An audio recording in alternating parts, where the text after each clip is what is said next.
grin on his face. 2-3, I need two type of guy to defend other teams. Small forward. Oh, no! Oh, no! Oh, no! Oh, no! It is nothing. He's down by as many as 16 in this game. What a spin move! So-hand the destroyer!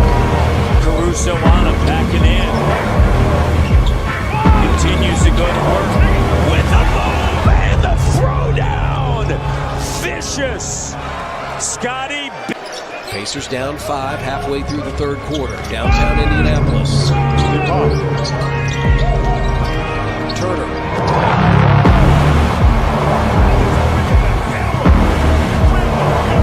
Ahead to Banchero. Banchero going to take it, fly over the top of Joseph and draw the foul.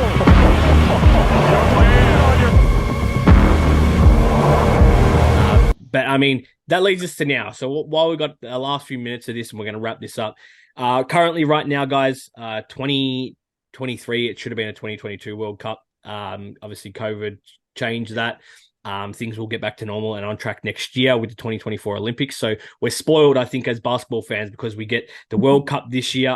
So we had, obviously, 2 years ago in 2021, we had a delayed Olympics, and we only had to wait 2 years. We've got a World Cup, and then they've decided we're going to go back to back, and it'll be Olympics next year, and then it'll go back onto track of every 2 years you'll have, an interchanging. So with that said, World Cup happening right now in Southeast Asia. So it's actually split across 3 countries, Japan, Jakarta in Indonesia, and obviously the Philippines. So Manila in the Philippines and then Okinawa in Japan.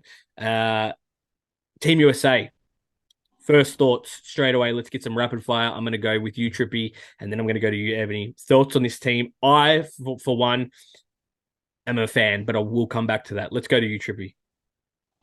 Personally, I had my doubts at first, but I like how they mesh well together.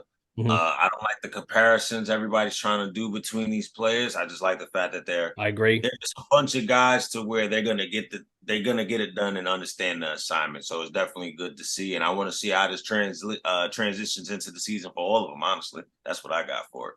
No But it's doubt. beautiful to see so far. Yeah, Ebony, your first thoughts. Obviously, we're 2 games into group stages now. We'll just say that final game of the group stages. Obviously, swept all the exhibition.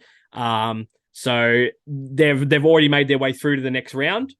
But what's your thoughts? Obviously, one more game. It's just a formality to today. I love this team before they play one minute of basketball because I see what they did. You have a team, a bunch of two-way players. That's not what everybody has. That's right. Everybody doesn't focus on defense, and it seemed like they took their time thinking about putting players that will work well together with this team. This is team construction. This is the kind of team I like. I'm not real big on the superstar heavy team, so I knew that they would be okay. Like, they move the ball, they share the ball, they play both sides of the court. They have a little bit of everything on this team, and you got a bunch of people who feel like they're underdogs. So they're looking to prove to people, play hard, prove that we belong here. Like, they didn't make a mistake picking us. And it kind of reminds me of what I think the Knicks will be. Just do it by committee. Open. Yeah, Snuck look, 'em in there. this team, I know we call obviously 1992 the dream team and the ones throughout the 90s, but I think this is the coach's dream team. Yes. Right. So let's quickly just tap on the coaching staff. So you have Steve Kerr, head coach. You've got Eric Spoelstra, assistant or associate head coach. And then you've also got Tyronn Lue, who is assistant coach. And then you also have the guy who's been in charge of it a little while picking teams, Grant Hill. So he's the selector. He selects the teams. I didn't even know that. Wow. Yeah, he You selects. said Spo, right? You ain't forget Spo, right? Yeah, I said Spo. So Spo's associate Okay, head coach. Yep, of course. Just a stacked coaching staff and selection and committee. But my thoughts on this team, like you said, a lot of two-way players, a lot of guys with, I think, low egos. I think even Anthony Edwards, as much as it might seem he does at times, I don't think he has an ego. I think he's just a confident young man. And I think he knows how to have a bit of a laugh too. And this is the thing.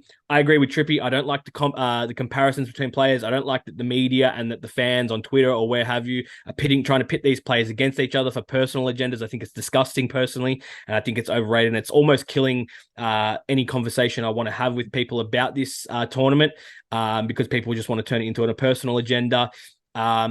The thing is, I've noticed this, you notice the true hoop heads and the people that love the game of basketball are the ones that are tuning in and keeping track of what's going on in this World Cup, because this is a team that's truly, as much as we love our dream teams and you know, the excitement of machines that they were and whatnot, this is a team that truly is, to enjoy them, I think you have to love the game of basketball. I don't think you can be a casual fan. And we saw that when this lineup was dropped, was that if you go to look at the reactions of some of the people, and this is no blight to anyone who doesn't understand yet or doesn't have that knowledge, because, you know, if you don't know, you don't know. I'm always of that mind. But when people want to have an open opinion about it and say it's trash, and if they don't truly know the game to the depths of some other people, this team, and I mean it's evident. I think this team's got a winning average so far over 2 games of, it's got to be 25 points.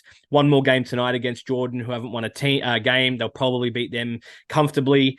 Canada obviously is going to be looking like the biggest threat to them, but I still think this team gets it done, and I'm really excited because I mean it's on at a nice time tonight, this final game of the group stages, and I'm enjoying it just as much as I'm watching Australia play in this cup. So what is it? Was it Steve Kerr? I heard called them the Steam Team. You know, it's just that's Steam it. Team. Yeah, no, and yeah, it's just an enjoyable team for those, like I said again, that do truly love the game of basketball. And anyone I've spoken to that I know this game in depth, they said the same thing. I love this team. I think this is a really good team. Anyone that sort of have said they don't like it, I either know that they don't know the game that well, or you can just sort of tell that maybe they don't understand it as well, because this is a great team. Team construction. See, that's what team does for you. People don't understand that all the time, though. That's it. But look, guys, I'm going to wrap it up. We've got to get out of here. I appreciate you guys for coming. As always, thank you, Ebony. Thank you, Trippy. VSN Network, VSN Basketball Station on YouTube, or you can catch us on Twitter, VSN Network _. And, you know, we'll catch you guys on the next one. We appreciate you coming along.